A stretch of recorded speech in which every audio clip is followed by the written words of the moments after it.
दुख दिली की बात है ये कि अभी तक किसी ने हमसे नहीं पूछा है कि हम नमाज कैसे पढ़ेंगे, हमारा बच्चा मदरसा पढ़ने नहीं आता है उसको कैसे पढ़ाएंगे, हम ये चीज़ हमको नहीं आता है हम कैसे सीखेंगे, ये मसला हमको नहीं आता है कैसे जानेंगे, किसी ने नहीं पूछा। लेकिन वाह है सुन्नी मुसलमान, इतना ज़्यादा फातिहा में मगरूर हो गया है, डूब गया है, ऐसा लगता है कि फातिहा करा लो जन्नत में चला जाओ। फातिहा मुस्तहब चीज़ है, कोई ये नहीं है। मुस्तहब का मतलब होता है करा लिए तो सवाब है, नहीं कराए तो कोई गुनाह नहीं। इस काम के लिए इतना ज़्यादा सुन्नी लोग परेशान है। मेरे मोबाइल में कमोबेश 56 कॉल आया है। अब सोचिए 56 कॉल सिर्फ आज की डेट में 2 बजे से लेकर मैं करीबन 8 बजे तक फातिहा खाने में रहा, 56 कॉल आया। कितना मतलब जहन में इंसान को बोल दिया और बस गया है कि फातिहा करा लोगे तो तुम्हारा घर आबाद हो जाएगा। तुम फातिहा ही वाला ये त्यौहार है। मतलब इस तरह की सोच लोगों में डाल दिया, खास तौर से ऐसी सोच औरतों के अंदर समा गई है कि फातिहा ही ले दे करके फातिहा ही। हजरत एक औरत तो यहाँ तक बोल रही थी कि हमारे यहाँ फातिहा नहीं करने आए हैं या फलाना बच्चा नहीं आता है तो हम कल से हम खाना बंद कर देंगे। माशाअल्लाह क्या बात है। मैंने कहा कल से मैं भी रोजा रखना शुरू कर दूंगा। क्या मिजाज है देखिए। मतलब फातिहा करने का यहाँ पे करीबन हमारे रिकॉर्ड के एतबार से 160 आदमी बैठा है इस मदरसे में, है नहीं, या 150 मैक्सिमम रख लीजिए, कम से कम 150 आदमी का अगर हम क्वांटिटी करें, जोड़े 2 बच्चा अगर किसी आदमी का है तो पूरा मिलाकर में 300 बच्चा होगा। कितना होगा? 300 बच्चा होगा। यानी समाज के अंदर अगर एक आदमी पर 2 ही बच्चा जोड़ ले, जबकि ज्यादा है, 300 बच्चा है। तो बड़ी अफसोस की बात है कि 300 बच्चा में से 30 बच्चा भी पढ़ने नहीं आता है। ये अफसोस की बात है। यानी हमारा बच्चा इस मजहब से दूर हो रहा है, मजहबी चीजों से लगाव हट रहा है। ये इसके बारे में कोई सवाल नहीं कि फातिहा होनी चाहिए। क्या मिजाज है। आप देखिए मतलब क्या अदब और तरीका और लहजा है लोगों का। नियाज जो हम लोग कराते हैं, नियाज मसला सुने और सुन के भी क्या फायदा होता। हम लोग बताते रहते हैं, आप लोग सुनते रहते हैं, काम वही करना है। हजरत लोग बस यूं ही बोलते रहते हैं, है नहीं। मैं बड़ी दर्द से बोल रहा हूँ, कोई मजाक वाली बात नहीं है। लोग कहते हैं कि नियाज कर दीजिए हजरत। नियाज क्या होता है? जैसे मुर्गा नियाज किए, ज़बा कर लिए, बना लिए, और जो भी मिठाई वगैरह घर में मौजूद है उसको ला करके रख दिए, हजरत फातिहा किए, वो हुआ नियाज। हजरत ही आकर ज़बा करेंगे वो नियाज नहीं है। लेकिन क्या मतलब लोगों का जहन है, क्या मिजाज बना रखा है। हजरत सो रहे हैं मतलब नहीं है, हजरत नमाज के लिए जा रहे हैं मतलब नहीं है, हजरत किसी और काम में उलझे मतलब नहीं है, हजरत पढ़ा रहे हैं मतलब नहीं, आप हमारे यहाँ चल के मुर्गा ज़बा कर दीजिए। ऐसा सोच है सुन्नियों के अंदर, इस तरह की फिक्रें हैं सुन्नियों के अंदर। यानी मुस्तहब चीज को जरूरी समझ लिया है और जरूरी चीज को मुस्तहब समझ लिया है कि नमाज पढ़ने में ठीक है, नहीं तो कोई बात नहीं है। तो वही वाली बात होगी कि हजरत ने पूछा नमाज पढ़ते हो? हाँ हजरत नमाज पढ़ते हैं। ये जो है डेली का नमाज डेली पढ़ता है। मैं जुम्मे के जुम्मे नमाज पढ़ता हूँ। मैं जुम्मे के जुम्मे नहीं होता है तो साल में ईद और बकरी का नमाज पढ़ लेते हैं, पूरा साल के नमाज को भेज देते हैं। अजब हाल है। ऐसे लोग भी मौजूद हैं। नमाज सबसे ज्यादा अहम जरूरी है, बच्चे की तालीम सबसे अहम जरूरी है। याद रखिए, नोट कर ले, लिख लें इस बात को कि जितने ज्यादा तकरीरें सुनाएं, जितना भी हम सोचे अपने बच्चों के बारे में, कभी नहीं सीधा हो सकता। इसलिए कि जिसका ताल्लुक मजहबी कमजोर हो जाए, जिसका रास्ता मजहबी लोगों से कमजोर हो जाए, जिनका ताल्लुक मजहबी चीजों से कमजोर हो जाए, वो इंसान दीनी मामलात में और दुनियावी मामलात में हिदायत याफ्ता नहीं हो सकता। किसी कहने वाला ने कहा है कि बच्चा जब बड़ा होता है तो बिल्कुल पौधे के मानिंद होता है कि पौधा को जो पानी रखिए तो धीरे धीरे वो बढ़ता है कि नहीं।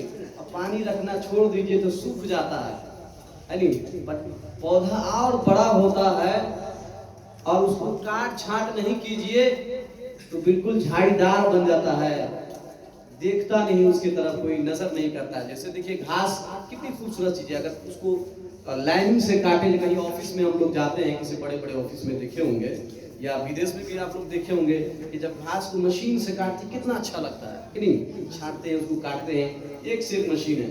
लेकिन यही घास को हम कब्रिस्तान में छोड़ देते तो कैसा लगता है, बिल्कुल झाड़ीदार लगता है।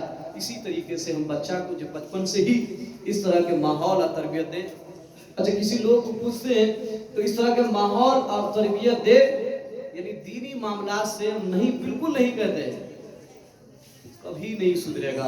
याद रखिए, लिख लें, कभी भी आप जो कहिएगा कि हमारा बच्चा गांजा और भांग और सिगरेट से दूर हो जाए तो लिख के रख लीजिएगा कि हजरत फलाना हजरत ने बताया था शाबान में, कभी दूर नहीं होगा, मेरा गारंटी है।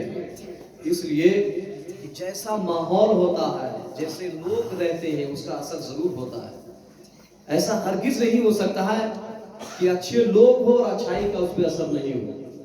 जैसे लोग, जिस लोग के सामने उठना बैठना होता है, बेशुमार पेरेंट्स, माँ बाप ऐसे हैं, उनसे पूछिए, हम लोग पूछते हैं कि आपका बच्चा पढ़ने क्यों नहीं आता है, कहा हजरत क्या करें, मतलब स्कूल चला जाता है, सुबह 6 बजे स्कूल है, भोर 5 बजे स्कूल है। यानी school is the most important thing. School जाना उसके लिए जरूरी है, हम इनकार नहीं करते कि नहीं भेजिए, लेकिन उसके जहन में, यानी जो जहन बनाने वाला माँ बाप है, उसके जहन में ही मदरसा की कोई अहमियत नहीं है, तो बच्चे के जहन में क्या हो। बच्चा की गलती नहीं है, माँ बाप की गलती है, तरबियत की गलती है, माहौल की गलती है, सोसाइटी की गलती है। तो इस तरीके से बच्चा धीरे धीरे धीरे बड़ा हो जाता है, और बड़ा होने के बाद उससे पूछिए सूरह फातिहा याद है क्या, तो ऐसी पढ़, नमाज कैसे पढ़ रही थी। पता है कि जुमा के दिन जो है नमाज पढ़ने आता है, खुतबा जब इमाम साहब कहे तो मसला है खुतबा के दरमियान बात करना, खुतबा के दरमियान इधर उधर देखना, खुतबा के दरमियान ऐसे वैसे करना हराम है, गुनाह है। लेकिन बाहर मुसलमान तो क्या मतलब, खास तौर से जो युवा होते हैं, जो नौजवान होते हैं, किस तरीके से मतलब कोई बाल को लहरा रहा है, कोई मसक्के मार रहा है, कोई हंस रहा है, तो क्या मैसेज लोगों को मिल रहा है, क्या संदेश हम लोग देते हैं लोगों के जहन में, क्या सोच बना के रखे हैं।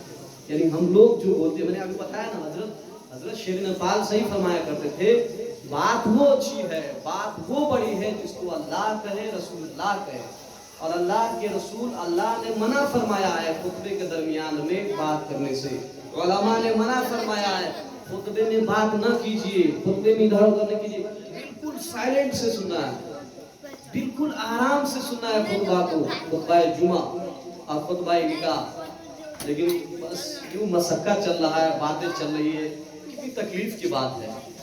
तो ये सब हमारी कमी और कमजोरी है। इन सारी बातों में सबसे बड़ी कमजोरी फातिहा को लेकर के है। इतना ज्यादा हरासमेंट आज लोगों ने हमें कर दिया है, इतना ज्यादा मुश्किल कर दिया, मत पूछिए।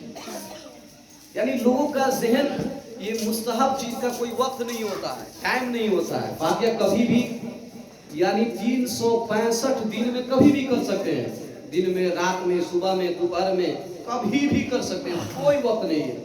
ऐसा नहीं कि अभी कर लेंगे तो ज्यादा सवाब होगा, अब भोर में कर लेंगे तो कम सवाब होगा, ऐसा नहीं है, कभी भी कर सकते हैं। लेकिन जहनियत लोगों के अंदर ये कूट कूट कर भर दिया है, खुसूसियत के साथ औरतों को, कि फातिहा इसी टाइम होनी चाहिए, इसी वक्त होनी चाहिए। फातिहा में लेट हो जाए तो सोचिए हजरत के तनख्वाह बंद, हजरत की वो बंद, और ऐसी अल्फाज बोलते कि मैं स्टेज से बोल नहीं सकता। ये कुछ लोग समझते हजरत बोलते नहीं है तो हजरत ऐसी है। हम भी अच्छे खानदान के जमींदार लोग हैं।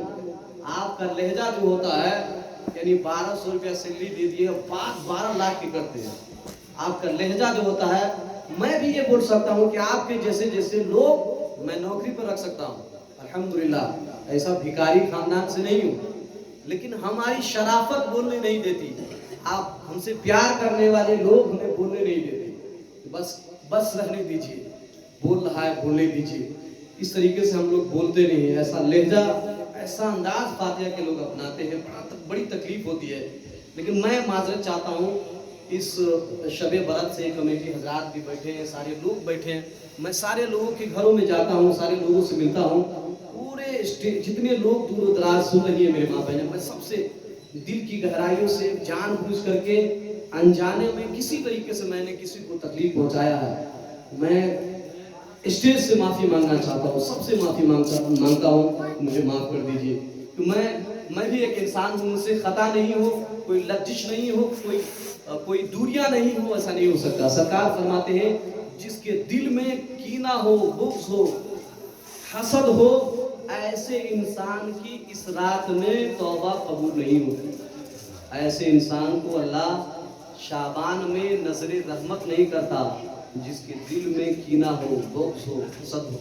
इसलिए मेरे दिल में किसी के लिए, कोई समाज के लिए, जितने हमारे समाज हैं जो प्यार करते हैं, जो प्यार से लहजे में बोलते हैं, जो कड़े लहजे में बोलते हैं, मैं सबसे प्यार करता हूँ।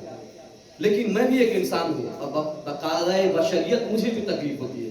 सरकार को कांटा चुभता था, तकलीफ होती थी, सरकार को पत्थर मारते थे, तकलीफ होती थी, क्योंकि सरकार बशरी अंदाज में आए थे, बशरी तकाजे में आए थे, यानी इंसान को समझाने के लिए इंसान का होना जरूरी है।